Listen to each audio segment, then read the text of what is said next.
తాకట్లో ఉన్న మీ బంగారం ఈ రోజు ఎంత ధర చేస్తుందో కొమ్మూరి గోల్డ్ వాళ్ళకి కాల్ చేసి ఫ్రీ గోల్డ్ కాస్ట్ చెక్ చేసి చెప్తారు. రాజారెడ్డి గారు జమ్మలమడుకు పెద్దగా వచ్చారు కాదు, శివారెడ్డి గారు పులివెందులు వెళ్ళేవారు కాదు అంటారు. అంటే ఎవరు ఫ్యాక్షన్ వాళ్ళకు ఉన్నది, వాళ్ళకు పులివెందుల్లో ఎనిమిస్ ఎక్కువ, ఈయనకు జమ్మలమడుగు.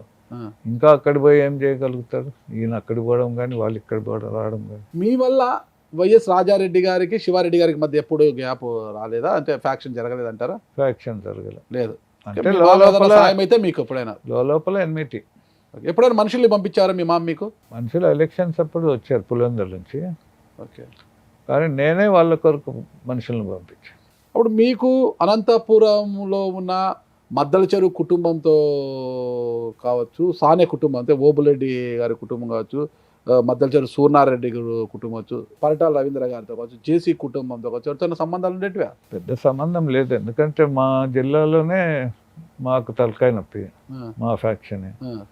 జేసీ దివాకర్ రెడ్డి, ప్రభాకర్ రెడ్డి కొద్దిగా టచ్, అంటే పక్కనే కదా. సో చెప్పాలంటే జమ్మలమడుగుని ఒక బాంబుల గడ్డ చరిత్రగా మార్చిన ఘనత మీది, శివారెడ్డి గారిది అంటారు. అంటే ఫ్యాక్షన్ అట్లా ఉన్నదండి.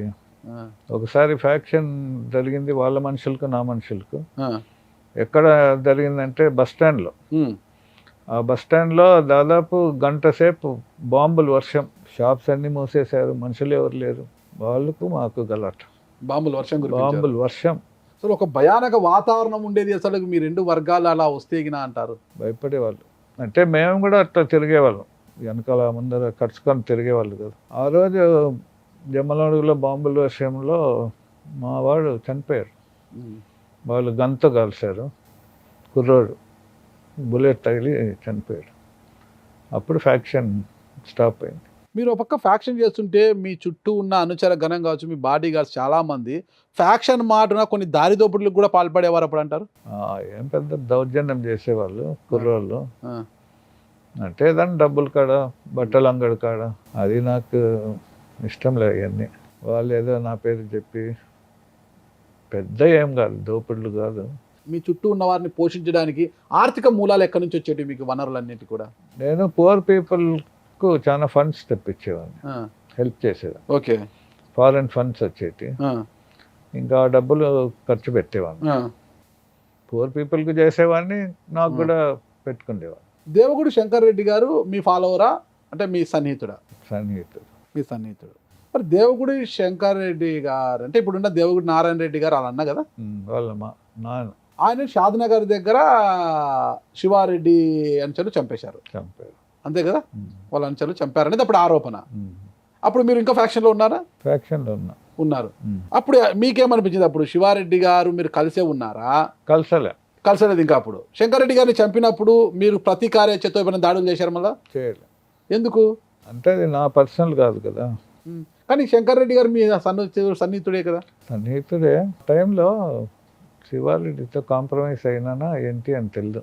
ఆ దినాల్లోనే కాంప్రమైజ్ అయిన దినాల్లో ప్రతీకారేచ్ఛతోనే దేవగుడి శంకర్ రెడ్డి గారిని బాంబుల శివారెడ్డి అనుచరులు చంపారని ఆరోపణలు వచ్చినప్పుడు ఆ ప్రతీకారేచ్ఛతోనే బాంబుల శివారెడ్డి గారిని ఇక్కడ హత్య చేశారు. అప్పుడు మీరు శివారెడ్డి గారు కలిసిపోయి ఉన్నారు. అప్పుడు మీ మీద విమర్శలు రాలేదా? రాలే. నేను అప్పుడు హైదరాబాద్లో ఉన్నాను. అప్పుడు డెడ్ బాడీని కళ్యాణ మంటపం నుంచి ఎన్టీఆర్ వచ్చాడు. అప్పుడు రాజ్భవన్లోకి తీసిపోయారు. అప్పుడు ఎన్టీఆర్ నేను గేట్ క్రాష్ చేస్తాం. నేను ఎన్టీఆర్ పక్కనే, ఆయన లోపల రానిలే.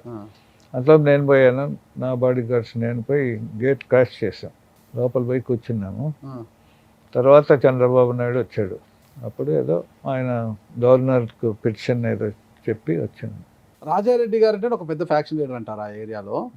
లాంటిది మీరు ఒక ఫ్యాక్షన్ నేతగా మారిపోయిన తర్వాత, ఫ్యాక్షన్ మారిపోయిన తర్వాత రాజారెడ్డి గారు ఇంకా పట్టు సాధించారా ఆ ప్రాంతాల్లో? అంటే మీ ద్వారా కొండాపురం కావచ్చు, రైల్వే కొండాపురం కావచ్చు, ముద్దనూరు మండలాల్లో పట్టు సాధించారు, గట్టి పట్టు సాధించారు అంటారు ఆయన ఫ్యాక్షన్ లీడర్గా? పట్టు ఏం లేదు, కానీ రాజారెడ్డి మామ ఏమంటే ఈయనకు మైకల్ ఉన్నాడు అనేది భయం అవతలలో. నాకు రాజారెడ్డి మామ ఉన్నాడని ధైర్యం, భయం. ఓకే, నా శత్రువులు, ఆయన శత్రువులకు కూడా భయమే. ఏమన్నా వస్తే మైకల్ వస్తాడు జమ్మలమడుగు నుంచి, నాకేమన్నా జరిగితే రాజారెడ్డి మామ వస్తాడని వీళ్ళకి భయం. సో అట్లా టైఅప్లో ఉన్నాం. మీరు 1989, 85 2 ఎన్నికల్లో పోటీ చేశారు మీరు ఒక్కసారి? 85లో నేను జైల్లో ఉన్నాను. ఓకే. ఏదో బెయిల్ వస్తుందని అప్పుడు ఇంకా పాలిటిక్స్లో పెద్ద ఎదగలే. జైల్లో నుంచి నామినేషన్ వేసాను. ఓకే. బెయిల్ రాలే. ఆ, ఇంకా నేను బయట ఉంటే ఇంకేం ఎలక్షన్ చేస్తా. ఓకే. రాదా? శివారెడ్డి గెలిచాడు. మళ్ళీ 1989లో 2 సార్లు శివారెడ్డిపై పోటీ చేసి మీరు ఓడిపోయారు. ఆ 2 ఎన్నికల్లో మీ బావ రాజశేఖర్ రెడ్డి గారు కావచ్చు, రాజారెడ్డి గారు మీకేం సపోర్ట్ చేయలేదా? 89 చాలా సపోర్ట్ చేశారు. ఉమ్. రాజారెడ్డి మామ మనుషులను పిలుచుకొని వచ్చి అక్కడే ఉన్నాడు ఉమ్. జమ్మలమడుగులో. ఆయనకు పెద్ద ఫ్యాక్షన్ జరిగింది చిన్న మ్మ్. చిన్నమడియం అనే ఊర్లో. ఉమ్. ఆయన్ను బంధించేశారు ఉమ్. బాంబులు ఇసిరి. అప్పుడు ఆ రోజు 2 మర్డర్స్ జరిగాయి.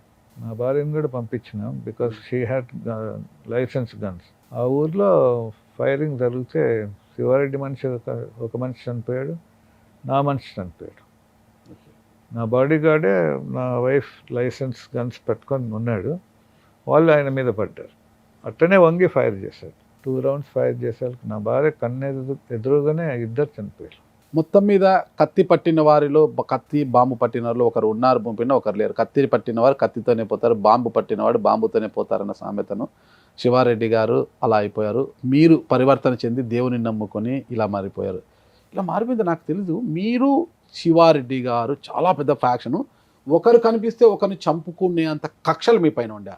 అలాంటి శివారెడ్డి గారిని చంపాలనే అంత కసితో ఉన్న మీరు వాళ్ళ శివారెడ్డి గారి భార్యకు నాకు తెలిసిదో క్యాన్సర్ ఏదో ఉన్నప్పుడు మీరు వెళ్ళి అంటే మీరు దేవుడి యొక్క కుమారుడిగా మారిపోయిన తర్వాత దేవుని నమ్ముకున్న తర్వాత ఆమె కోసం మీరు వెళ్ళి ప్రార్థన చేశారంటారు. అంటే దేవుడిచ్చిన మనసు మారింది కదా. ఆ, మనుషులను చంపే మనసును, ఆ, మనుషులను రక్షించే మనసు దేవుడిచ్చాడు.